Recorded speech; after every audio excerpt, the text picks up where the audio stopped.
네, 오늘은 디도서 2장 11절로 15절 말씀 가지고 우리를 양육하시는 하나님의 은혜 세 번째 시간 말씀 전하겠습니다. 두 번째는 우리가 지난 오후 예배 시간에 말씀을 나눴습니다. 우리 첫 번째 나눈 것은 기억하시는 대로 은혜는 버리게 합니다. 첫 번째로 경건하지 않은 것들을 다 버리게 합니다. 그 다음은 이 세상 정욕을 다 버리게 합니다. 내가 은혜 받았다. 그런데 경건하지 않은 것을 버리지 않고 있다. 경건하지 않더라도 그냥 그런데 사는 거지 이러면서 살고 있다. 그 은혜 받은 거 아닙니다. 또 은혜는 세상 정욕을 버리게 만듭니다. 정욕적인 것, 뭔가 탐하는 것들, 모든 것을 버리게 만들어요. 그리고 두 번째, 은혜는 또한 살게 합니다. 어떻게 살게 하느냐? 신중하게 살게 합니다. 하나님의 뜻을 분별하면서 이 땅 가운데 신중하게 하나님의 뜻을 분별하면서 이것이 악인지 거짓인지를 분별해 나가면서 신중하게 선택하며 신중하게 판단하며 신중하게 살아가게 합니다. 두 번째는 의로움으로 살게 합니다. 여기서 의로움은 우리가 의의 열매라고 말하는 하나님의 뜻대로 살기 때문에 나타나는 열매를 맺고 살아갑니다. 하나님의 뜻대로 산다는 말이죠. 세 번째는 경건하게 살게 합니다. 경건은 다른 말로 하면 하나님을 경외하는 것을 말합니다. 은혜를 받으면 여호와를 경외하게 됩니다. 하나님을 경외하게 됩니다. 경외는 다시 말하면 건전한 두려움을 갖고 살게 합니다. 그래서 내가 예수 믿고 사는데 한 번 구원은 영원한 구원이라 믿고 그냥 내 마음대로 산다. 그는 죄송합니다. 이런 표현이 겁대가리를 상실했는데 여러분 하나님의 은혜를 받으면 높은 빌딩에 올라가면 누구나 겁을 먹습니다. 그거 없으면 그 사람은 문제 있는 사람이에요. 왜요? 높아지면 떨어지면 위험하다는 것을 인식해서 내려옵니다. 그죠? 마찬가지예요. 하나님의 영 성령의 은혜를 우리가 받게 되면 죄가 있는 곳을 피하게 됩니다. 죄가 있는 곳을 위험하다고 인식하게 됩니다. 그래서 여러분 가운데 두려움이 없다. 죄에 대해서 두려움이 없다. 여러분 그건 은혜 받은 게 아닙니다. 그 사람은 지옥 갈 사람입니다. 자, 오늘은 세 번째로 은혜는 기다리게 한다. 은혜는 기다리게 한다. 이런 주제를 가지고 말씀 나누겠습니다. 디도서 2장 13절, 본문 13절 말씀 보시면 이렇게 되어 있습니다. 복스러운 소망과 우리의 크신 하나님 구주 예수 그리스도의 영광이 나타나심을 기다리게 하셨으니 은혜는 기다리게 합니다. 두 가지를 기다리게 하죠. 은혜는 우리를 양육합니다. 아까 말했던 대로 첫 번째로 버리게 만듭니다. 다시 말하면 회개하게 만듭니다. 그 다음은 살아가게 만듭니다. 믿음에 따르는 행함으로 이 땅 가운데 승리하며 살게 만듭니다. 그리고 마지막으로 은혜는 하나님의 심판과 예수님의 재림하심을 기다리게 만듭니다. 옛날에는 참 재림신앙 참 많이 이야기했어요. 자, 어쨌든 우리는 이 본문 3절에 사도 바울이 그랬잖아요. 은혜를 통해서 두 가지를 기다리게 한다. 그렇게 말했죠. 먼저는 복스러운 소망입니다. 소망인데 참 복이 되는 소망이다. 그 다음은 하나님 구주 예수 그리스도의 영광이 나타나심. 이렇게 돼 있어요. 주석마다 해석이 두 가지로 갈리는데 이것을 두 개로 볼 거냐 하나로 볼 거냐. 그런 얘기 있는데 저는 두 가지로 봐야 된다고 생각합니다. 아무튼 둘로 나누는데 성경이 둘로 나누는데 하나로 합칠 필요는 없죠. 그리고 두 가지 또 이유가 있어요. 왜냐하면 바울 서신에 보시면 바울이 소망을 말할 때 항상 구원의 완성을 표현할 때 소망이라는 말을 써요. 용례가 그렇습니다. 용례가. 그래서 구원의 완성, 아직의 칭의를 표현할 때 복스러운 소망 또는 소망이라는 표현을 써요. 갈라디아서 5장 5절 말씀해 보시면 우리가 성령으로 믿음을 따라 의의 소망을 기다리노니 이렇게 돼 있어요. 의의 소망. 의의 소망이라는 게 마지막 칭의, 아직의 칭의의 그 의로움을 받을 소망이 우리가 품고 있다. 심판대 앞에서 이런 말을 하는 겁니다. 에베소서 1장 18절에도 너희 마음에 눈을 밝히사 그의 부르심의 소망이 무엇이며 이 구원에 대해서 말하는 거거든요. 소망이 무엇이며 성도 안에서 그 기업의 영광의 풍성함이 무엇이며 이걸 깨닫게 되기를 원한다. 이런 말을 하는 겁니다. 또 골로새서 1장 5절도 너희를 위하여 하늘에 쌓아둔 소망으로 말미암음이라 이런 말이 있어요. 하늘에 쌓아둔 소망이랍니다. 하늘에 뭘 쌓아뒀습니까? 구원을 소망으로 쌓아뒀죠. 우리가 그걸 기대하니까 그런 말이에요. 그래서 호크마 주석도 이렇게 표현했습니다. 본절은 구원받은 성도들이 이 세상에 살면서 기다리는 것을 두 가지로 말하고 있다. 첫째는 복스러운 소망, 영생에 대한 소망이다. 둘째는 구주 예수 그리스도의 영광이 나타나실 것, 즉 주의 재림하심이다. 이렇게 표현했어요. 이렇게 정리를 했습니다. 때문에 두 가지로 우리가 제가 정리해서 여러분께 말씀드리고자 합니다. 첫 번째로 은혜를 받아 복스러운 소망을 기다리십시오. 이 말은 뒤집어 말하면 은혜를 받지 않으면 소망을 기다릴 수 없습니다. 내가 아무리 천국 가고 싶어요. 열심히 천국 가고 싶어요. 은혜를 받지 않으면 그 사람 천국 못 갑니다. 은혜를 받아 내가 변화돼야 돼요. 은혜를 받아 내가 뭔가 열매가 나타나야 돼요. 자, 아시다시피 하나님께서 당신의 진노에서 건져주는 것, 그 로마서의 말씀이거든요. 이 하나님의 진노에서부터 건져주시는 것, 이것을 구원이라고 합니다. 구원은 다른 게 아니에요. 하나님께서 언젠가 진노하십니다. 지금 우리가 죄를 짓는 것은 하나님의 진노를 쌓고 있는 겁니다. 우리가 마일리지 쌓듯이 내가 잘못한 거 회개하지 않고 계속 묵혀두고 그걸 자꾸 쌓는 거예요. 우리도 그렇잖아요. 우리 자식 키울 때 딱 몇 번만 봐준다. 딱 그런 우리 기준이 있잖아요. 딱 몇 번 넘어가면 바로 혼내버리죠. 근데 하나님은 오래 참으시기 때문에 계속 우리가 잘못한 건 지금 괜찮을 것 같죠. 쌓아둡니다. 한번 두고 보자. 맞아요. 쌓아두는 거예요. 회개하는 시간을 기다려주시는 것이지. 그래 결국 회개 안 한다. 그러면 쌓아온 모든 진노를 그 사람에게 쏟아버립니다. 그래서 그 사람을 유죄 판결 내리는 거예요. 당신은 지옥, 너는 지옥이다. 그래서 영원히 고통받아라. 하나님은요, 굉장히 무서운 분이십니다. 우리는 기회를 주실 때는 너무 인자한 분이신데 언젠가 우리에게 기회가 끝나요. 언젠가 심판대 앞에 가면은 기회는 더 이상 없습니다. 한 번 죽으면 끝입니다. 그 후에는 심판이 있으리니 심판대 앞에 가면 우리가 행했던 대로 다 심판받습니다. 근데 예수 그리스도로 말미암아 내 삶을 의의 열매를 맺고 하나님의 뜻대로 살아가고 살아가는 게 문제가 아니고 문제지만 그 살아갈 수 있도록 하는 것이 믿음이에요. 그래서 믿음으로 구원받는다 그러는 거예요.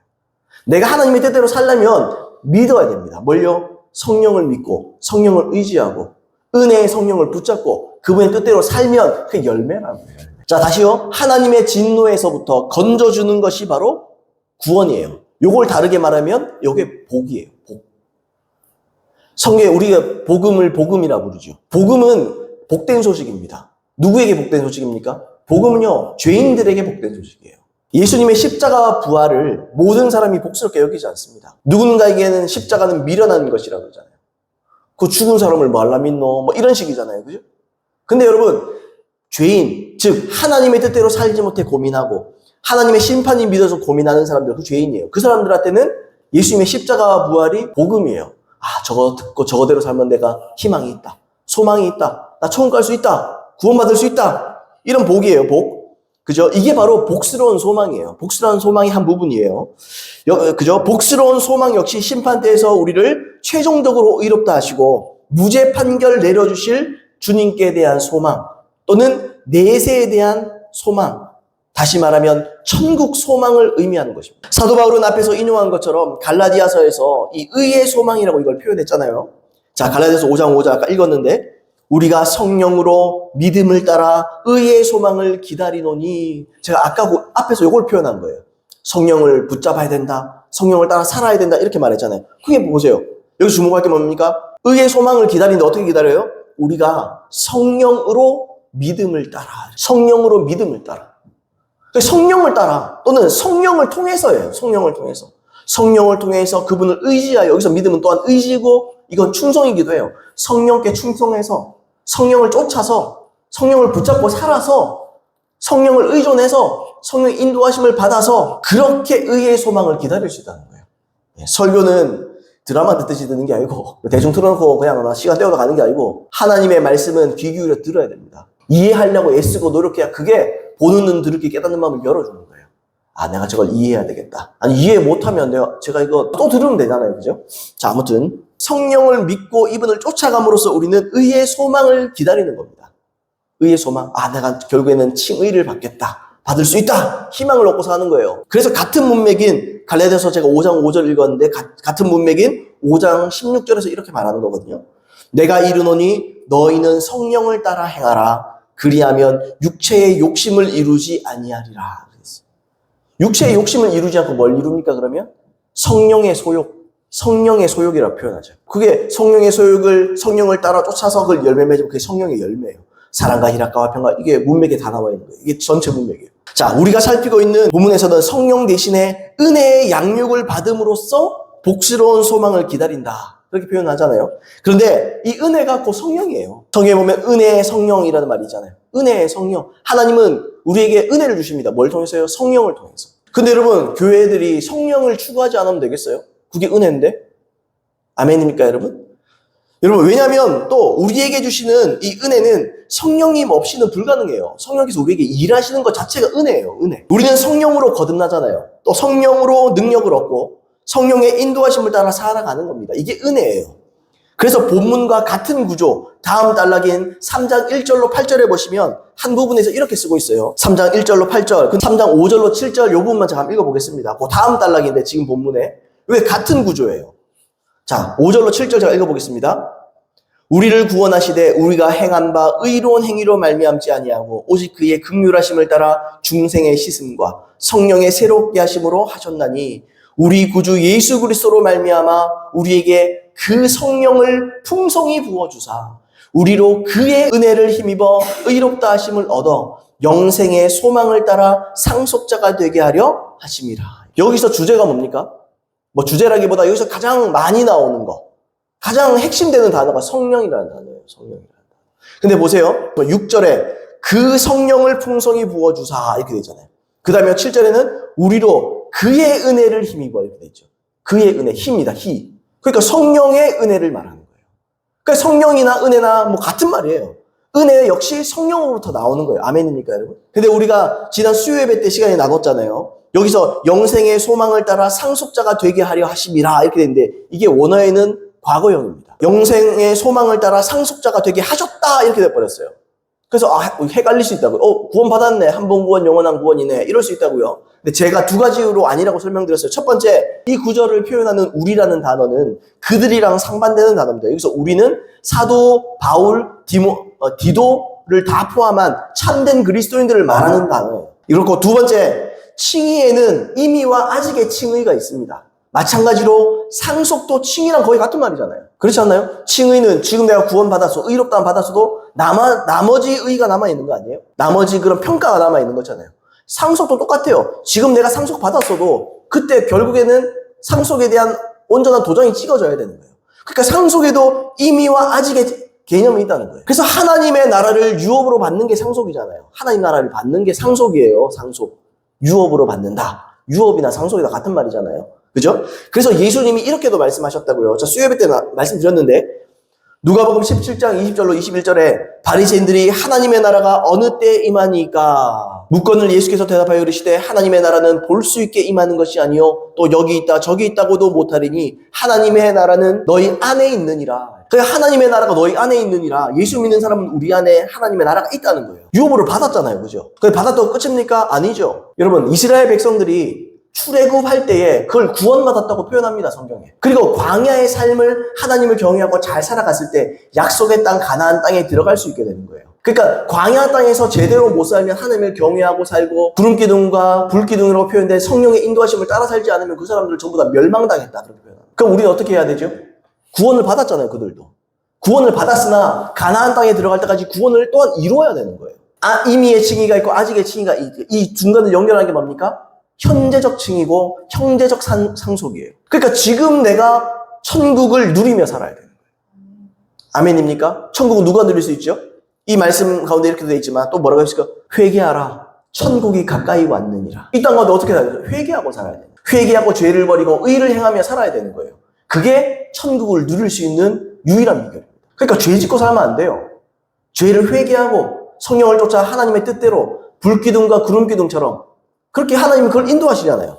불기둥, 기둥교회 뭘 보여주니까 그게 성령의 인도하심을 또한 보여주는 거예요. 여러분, 불기둥, 구름기둥이 또 뭘 해주죠? 우리를, 이스라엘 백성들을 보호해줬잖아요.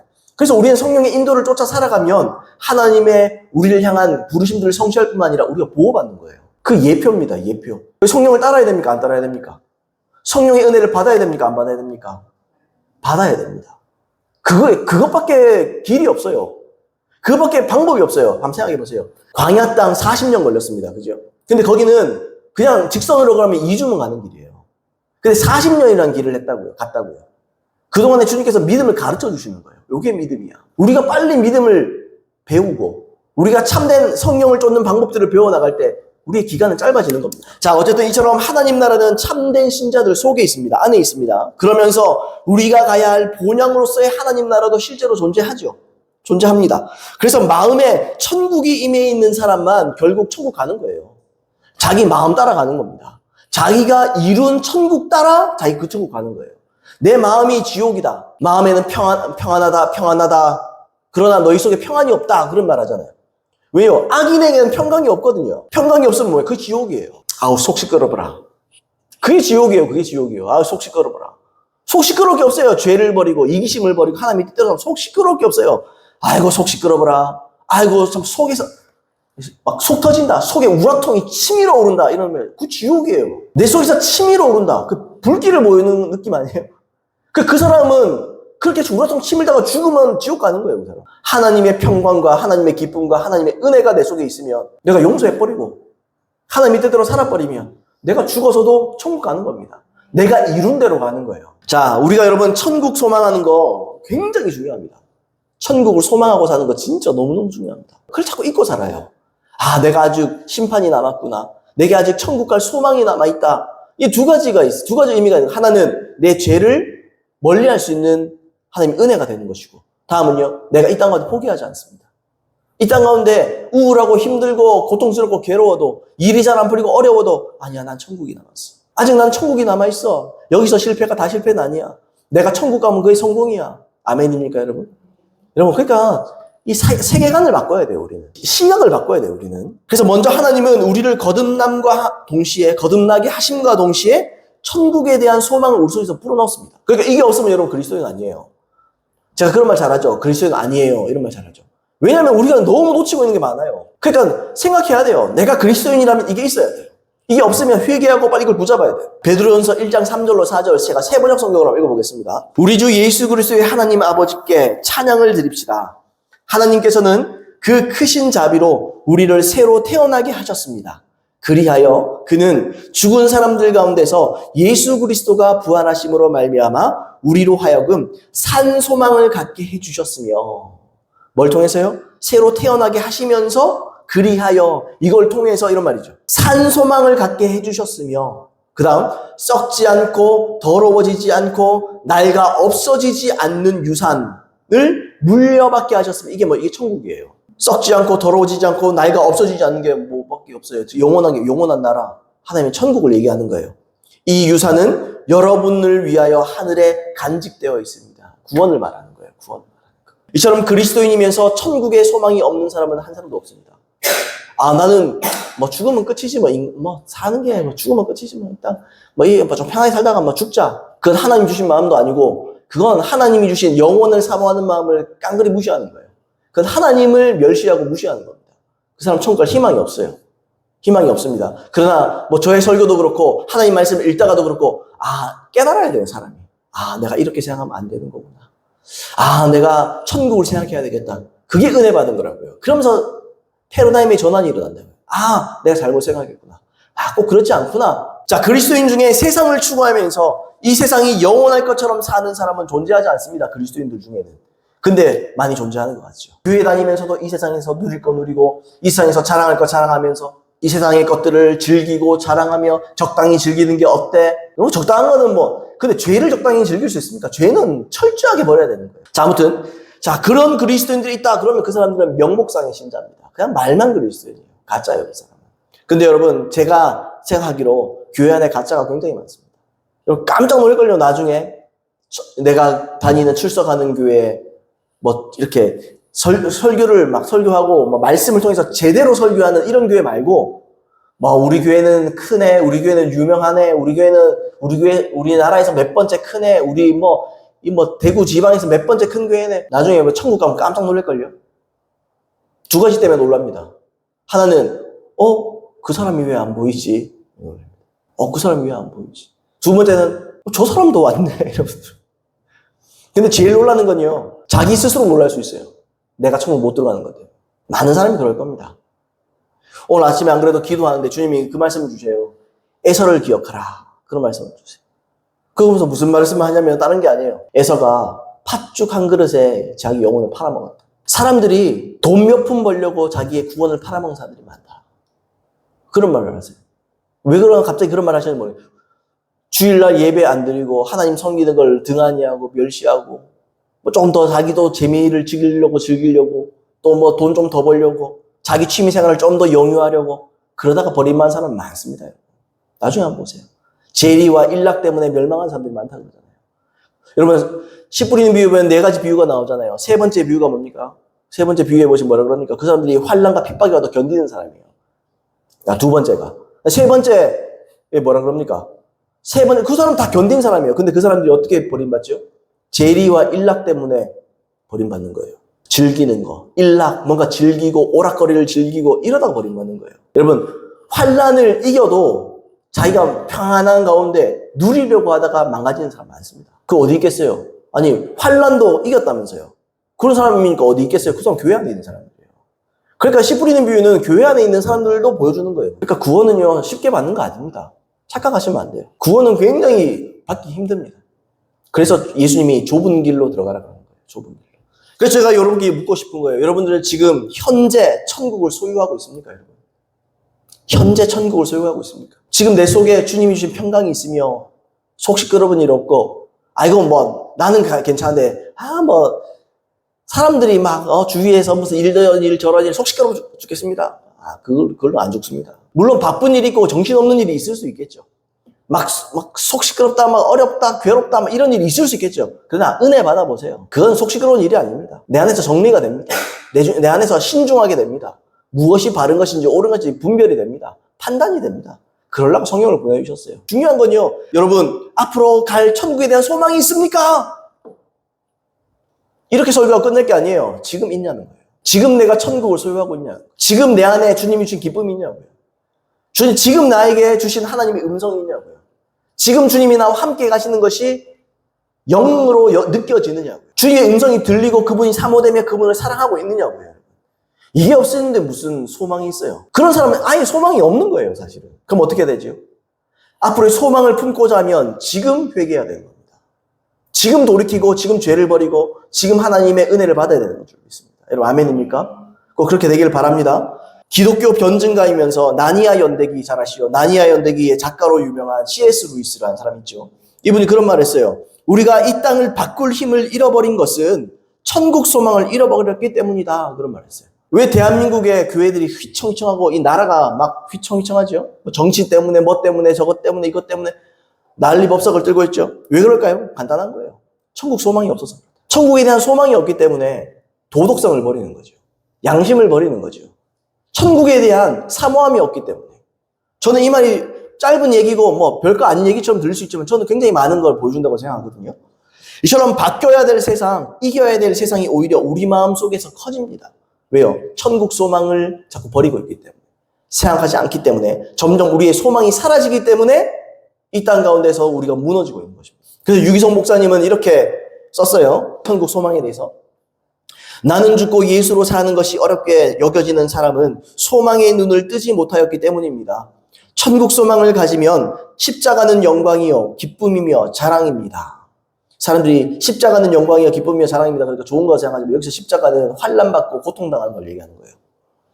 십자가의 삶은 곧 소망이 넘치는 삶입니다. 천국의 안목을 가진 사람은 세상 사람과 전혀 다른 가치를 바라보며 살게 됩니다. 세상과 전혀 다른 고민을 하며 삽니다. 세상이 흉내낼 수 없는 절제와 인내를 하며 삽니다. 세상이 전혀 이해하지 못하는 담대함으로 삽니다. 세상이 줄 수 없는 평안을 누리며 삽니다. 이것이 천국 소망을 소유한 자와 소유하지 못한 자의 차이입니다. 손양은 목사님은 사랑하는 두 아들을 한꺼번에 잃고 장례식을 치를 때 10가지 감사 인사를 드렸습니다. 그리고 자기를 죽인 공산당 청년을 양자로 삼았습니다. 손양은 목사님이 어떻게 그럴 수 있었을까요? 소망이 분명했기 때문입니다. 그렇게 말했어요. 손양은 목사님 얘기 좀 이따 해드릴 텐데 손양은 목사님이 왜 그렇게 살았느냐? 자기 자식 2명을 죽인 우리 한결이와 다윗을 만약에 누가 죽였어요. 내가 그 양자 삼을 수 있습니까? 나도 죽여버리지 그거. 이게 사람 아닙니까? 그죠? 근데 손양은 목사님은 달랐어요. 그분은 그를 양자로 삼습니다. 잘 아시죠 여러분? 이 얘기 들어보셨죠? 그죠? 여러분 이렇게 소망을 소개를 했어요. 천국에 대한 소망이 분명하면 은혜를 사모하게 됩니다. 하나님 말씀을 전하고 듣고 교회에 가서 예배 드리는 게 왜 이렇게 귀찮고 막 가기 싫고 주일 성수하는 것도 막 귀찮고 날도 더운데 발도 움직이기 싫고 막 가는 것도 귀찮고 왜 그럴까요? 그건 간단해요. 천국 소망이 이 안에서 사라지고 있는 거죠. 천국에 대한 소망이 살아나면 은혜가 사모됩니다. 내가 또 어떻게 살아야, 내가 또 어떤 말씀을 듣고 내가 힘을 얻어야 천국 소망을 성취하며 일으키며 그 소망을 품고 살아갈 것인가. 왜냐하면 은혜만이 복스러운 소망을 기다리는 힘의 근원이에요. 원천이에요. 여기에 힘이 있는 거예요. 은혜를 사모해야 될 줄로 믿습니다. 제가 지금 말을 잘 못하고 이럴 수 있어도요. 지금 제가 말씀 전하는 거죠. 너무너무 중요한 얘기입니다. 사람들이 많이 놓치고 살아요. 천국에 대한 소망, 구원의 기쁨과 구원의 감격, 이거 놓치고 사람들이 너무 많아요. 그러면서 교회 나오니까 교회 나오기 싫은 거지. 구원의 감격을 잃었는데 교회 뭐하러 나오고 싶겠어요? 재미가 없는데. 그러나 그분이 나를 구원하셨다. 또 그분은 끝까지 나를 구원시키시고 끝까지 내게 천국 소망을 주셔서 나로 성령을 보내주셨고, 여러분 이 은혜에 감사해 보세요. 예배 시간은 기다려지는 겁니다. 예배 시간이 즐겁고 기쁘고 사모되고, 오늘 어떤 말씀으로 나를 자극시킬까? 어떤 말씀으로 정신을 차리게 할까? 어떤 말씀으로 나를 각성시킬까? 이게 기쁨이에요.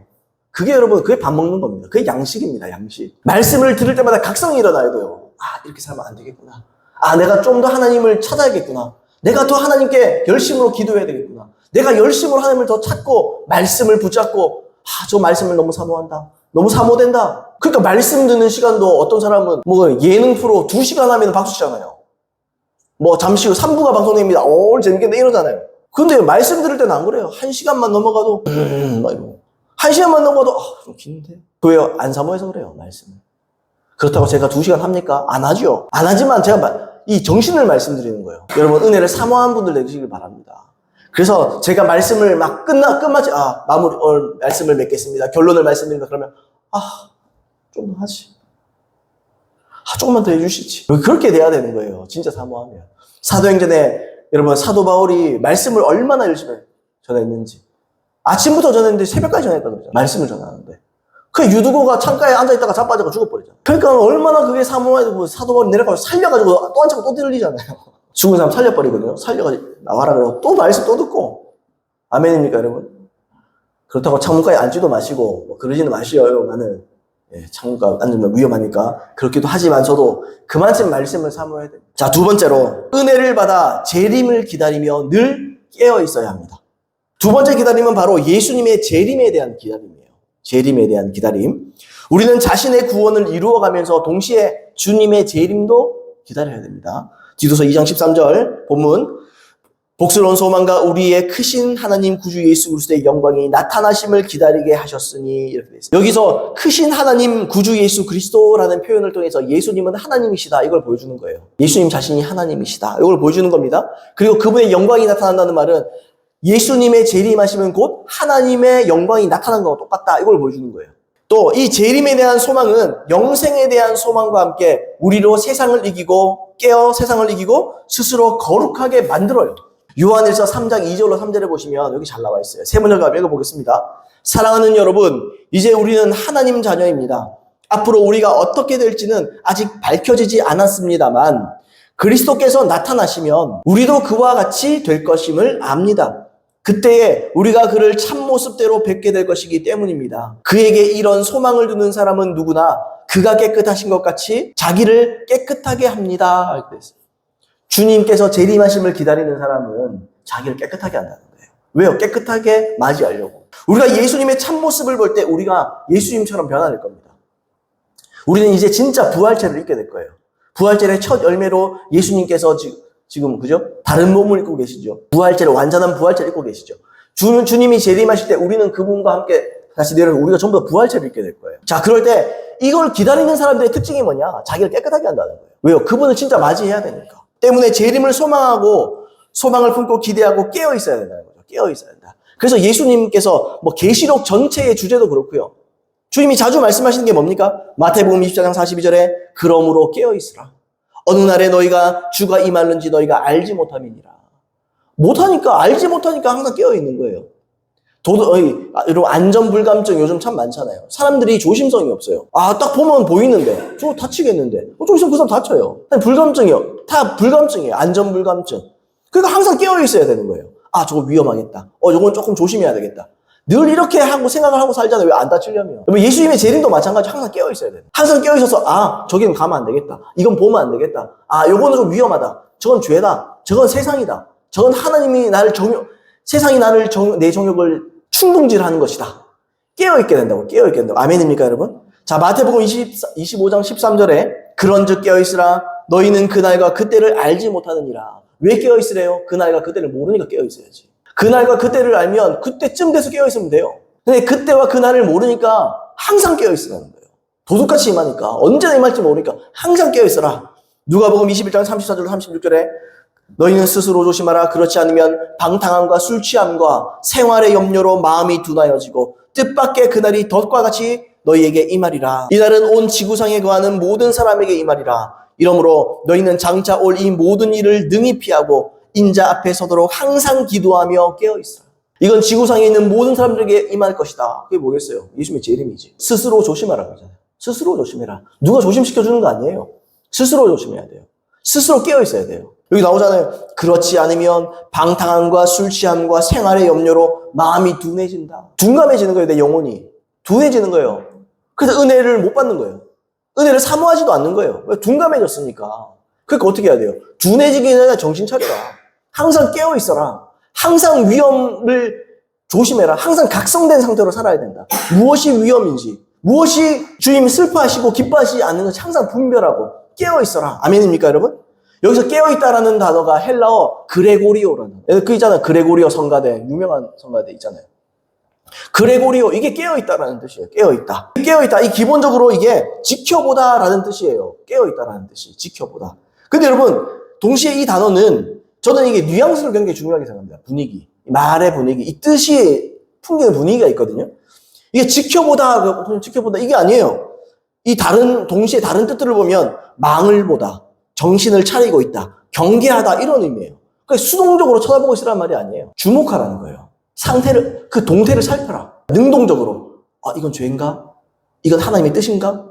이게 하나님 기뻐하실 것인가? 항상 이거를 경계하고 있어야 된다는 거예요. 그게 깨어있는 거예요. 그게 깨어있는 거예요. 그래서 기도하며 깨어있으라. 왜요? 왜 기도하라 그래요? 기도해야 영적으로 예민해지니까. 기도해야 이게 하나님 뜻인지 아닌지가 분별되는 거예요. 그래서 기도를 해야 되는 거예요.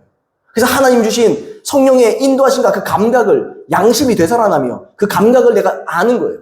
저 뜻이 아니다. 심리학자들 굉장히 요즘 심리학자들을 좀 많이 각광받고 있는데 심리학자들이 그런 얘기 한대요. 자기가 이성적으로 이게 좋은 것이다. 그런데 내 속에서 직감적으로 이건 피해야 되겠다. 그럼 바로 피하라고. 그 심리학으로 말했지만 그들이 직관력을 믿고 있다는 거예요. 깨어있으라는 거예요. 그 말도. 당신에게 위험이 닥칠 수 있다. 그러니까 직관이라는 게 뭡니까? 직관력 머리에서 나오는 게 아니라 속에서 나오는 거예요. 우리의 영혼에 벨이 있어요. 예수 믿지 않는 사람들. 그래서 어떤 예수 믿지 않는 사람들도 어떤 사고가 있는데 왠지 거기 가기 싫다 그러면 안 가잖아요. 그 직관력을 갖고 있는 거예요. 하나님께서 사람들에 그런 직관력을 주셨어요. 그래서 여러분 우리가 주님을 기다릴 때도 마찬가지예요. 항상 경계해야 돼요. 항상 바라보고 있어야 돼요. 저게 주님의 뜻인가 아닌가? 이게 죄인가 아닌가? 이게 하나님 원하는가 안 원하는가? 이걸 계속하고 있어야 된다는 거예요. 신경 쓰고 경계해라. 이처럼 우리가 예수님의 재림을 소망하고 기대하면서 경계하여 주목하는 삶을 살면 우리는 언제든지 세상을 버리고 주님을 영접할 준비를 하게 됩니다. 그런 사람들이 구원받는 거예요. 그런 사람들이 재림 준비하는 겁니다.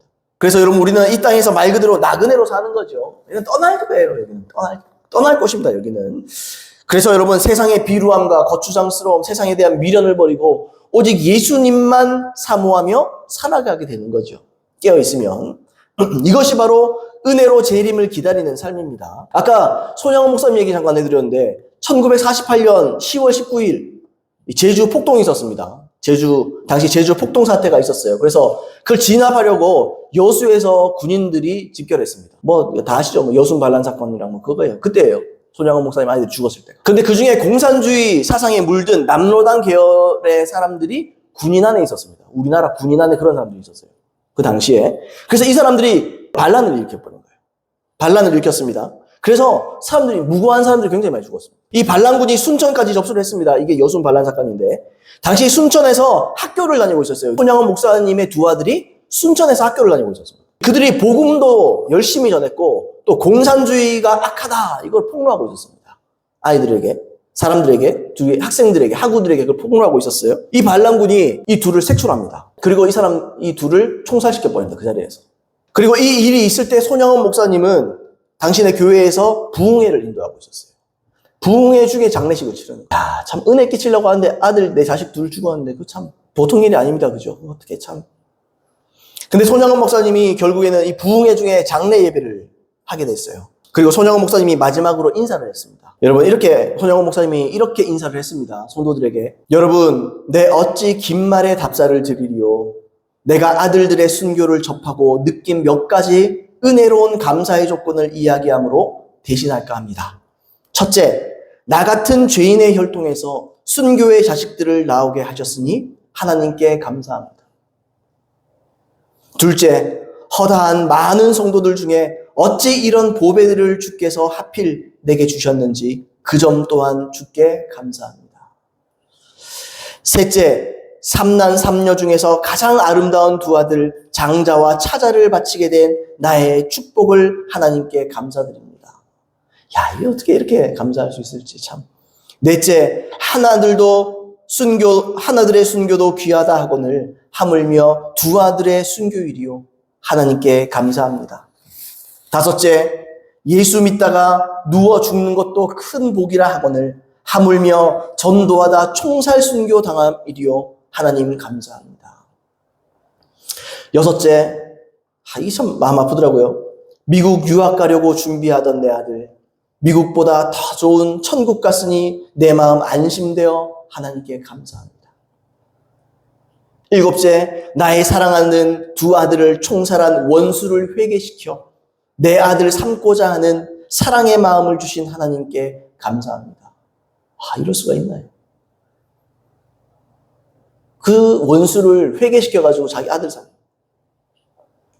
여덟째, 내 두 아들의 순교로 말미암아 무수한 천국의 아들들이 생길 것이 믿어지니 우리 아버지 하나님께 감사합니다. 아홉째, 이 같은 역경 중에서 이상 8가지 진리와 하나님의 사랑을 찾는 기쁜 마음, 여유 있는 믿음 주신 우리 주 예수 그리스도께 감사합니다. 끝으로 나에게 분수에 넘치는 과분한 큰 복을 내려주신 하나님께 모든 영광을 돌립니다. 이 일들이 옛날 내 아버지, 어머니가 새벽마다 부르짖던 수십 년간의 눈물로 이루어진 기도의 결정이요. 나의 사랑하는 한센병자 형제자매들이 23년간 나와 내 가족들을 위해 기도해진 그 성의의 열매로 믿어 의심치 않으며 여러분께도 감사드립니다. 여기 한센병, 손영호 목사님 다 아시죠? 나병 환자들을 섬겼고, 나병 환자촌에 들어가서 그들의 이 썩어 문드러진 손, 이런 것들을 닦아주고, 기도해주고, 그 안에 살았어요. 그래서 23년간 그렇게 섬겼는데, 이들의 기도로 통해서 우리 아이들이 둘이나 순교자의 바늘에 올랐으니 얼마나 감사합니까? 야, 이건 진짜, 손양호 같은 목사님 같은, 참, 우리의 참, 이런 정말, 선배님들 정말 대단하신 것 같아요. 손양 목사님이 어떻게 이렇게 말할 수 있습니까? 손양 목사님은 진짜 천국의 소망을 가진 사람. 천국 관점에서 생각하는 거예요. 와, 우리는 내 자식 누구라도 억울하게 죽으면 이거는 법정으로 가야 된다. 이거는 저거 내가 때려 죽이고 싶다. 이런 생각하겠지 않겠어요? 솔직히 말하면 내 자식인데 또 내 가족인데 그런 생각할 거잖아요. 여러분 그렇게 생각하지 않아요. 이게 은혜라는 거죠. 이게 감사할 제목이라는 거죠. 하나님을 위해서 목숨을 잃은 또는 순교한 이게 얼마나 큰 은혜입니까? 죽음을 감사함으로 받아들였습니다. 두 아들의 죽음이 기도의 결정체랍니다.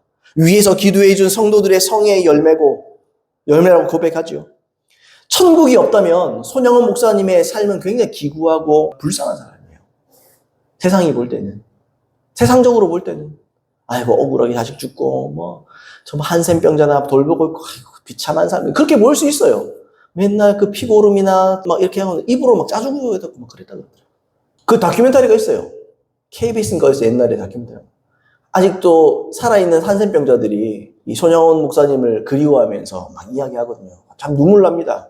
그 다큐멘터리 보면 참 대단한 분이고 참 예수님이시다. 그 시대에 예수님이 오셨다면 그랬을 것이다. 그런 생각이 들어요. 그런데 여러분 참된 소망을 가지고 있기 때문에 손영원 목사님은 또는 우리는 불쌍한 사람들 아닙니다. 때로는 억울할 수 있고 복장 터지는 일이라도 우리는 복된 사람입니다. 감사할 수 있습니다. 마지막으로 손영원 목사님이 복음성가를 지었는데 주님 고대가라는 복음성가가 있어요. 저는 멜로디는 모릅니다. 근데 가사만 제가 갖고 왔거든요. 요거 한번 소개시켜드리고 정리하도록 하겠습니다. 기도하겠습니다. 낮에나 밤에나 눈물 머금고 내 주님 오시기만 고대합니다. 가실 때 다시 오마 하신 예수님, 오 주여 언제나 오시렵니까?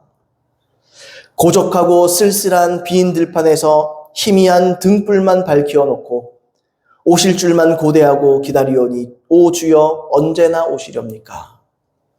먼 하늘 이상한 구름만 떠도 행여나 내 주님 오시는가 해 머리 들고 멀리 멀리 바라보는 마음, 오 주여 언제나 오시렵니까? 내 주님 자비한 손을 붙잡고 면류관 벗어들고 찬송 부르면 주님 계신 그곳에 가고 싶어요. 오 주님 언제나 오시렵니까? 신부된 교회가 흰 옷을 입고 기름 준비 다 해놓고 기다리오니 도적같이 오시마고 하신 예수님, 오 주여 언제나 오시렵니까? 천년을 하루같이 기다린 주님, 내 영혼 당하는 것 볼 수 없어서 이 시간도 기다리고 계신 내 주님, 오 주여 이 시간에 오시옵소서. 그러니까 이분은 천국을 소망하고 산 분이에요. 그러니까 이분은 이 세상에 있는 것을 헛것으로 여기는 겁니다. 죽음도 영광이고 어려움도 영광이고. 왜요? 나는 천국을 갈 수 있잖아요. 소망할 수 있잖아요. 그러니까 이 땅에 있는 모든 어려움과 고통과 괴로움과 내 자식이 죽음까지도 자기가 한센명제를 돌보는 것도 그 자체가 이분에게는 감사예요. 감사. 우리가 왜 감사하지 못하죠? 천국을 소망하지 않기 때문입니다. 천국을 기대하지 않기 때문입니다. 이 땅이 게 전부라고 생각하니까 감사하지 않은 거예요. 내가 이 땅에서 하나님을 섬기고 이 땅에서 나에게 주어진 일들, 어려움도 있고 기쁨도 있을 수 있고, 근데 이건 영원하지 않잖아요. 이 땅은 일시적인 겁니다. 일시적인 것들을 일시적으로 느끼고 영원한 것을 영원한 것으로 붙잡고 내가 감사하는 거예요. 감사. 그리고 나는 그 천국에 있는 영원한 기쁨을 나는 붙잡을 것입니다. 그렇게 살아가는 거예요. 다시 말하면 은혜는 우리에게 이걸 가능하게 해줍니다. 하나님의 은혜는 이 세상에 미련두게 하지 않습니다. 은혜는 천국을 바라보게 합니다. 여러분, 은혜 받으시길 바랍니다. 이 말을 뒤집어 말하면 여러분들이 듣는 설교가, 여러분들이 듣는 말씀이 천국 소망을 여러분 속에서 일으키지 않는다. 그 말씀을 주의하십시오. 바른 말씀이 아닙니다. 무조건 다 천국 얘기만 해야 되냐, 뭐 그런 건 아닐 수 있어도. 내가 하나님의 말씀으로 은혜를 받고자 말씀을 들었는데 이 세상에서 잘 사는 거, 이 세상에서 성공하는 거, 이 세상에서 복만 받는 거, 이 세상 잘 먹고 잘 사는 거, 이거만 설교한다. 당장 돌아 나오세요. 거기는 하나님 원하는 교회 아닙니다. 그건 하나님 원하는 설교도 아닙니다. 여러분, 이 정신을 본받는 저와 여러분 되기를 바랍니다. 그래서 천국 소망을 붙잡고 일주일도 승리하는 저와 여러분 되기를 예수님으로 축복합니다. 우리 들은 말씀 기억하시면서 우리 주님 내 속에 천국 소망을 더하여 주시옵소서. 하나님 아버지, 이 땅 가운데 있는 나의 어려움도 감사할 수 있고 손양원 목사님의 정신을 우리에게도 주시옵소서. 하나님 아버지, 손양원 목사님이 붙잡고 있었던 하나님 아버지 모든 것을 감사할 수 있는 마음도 우리에게 부어 주시옵소서. 우리는 기도하겠습니다.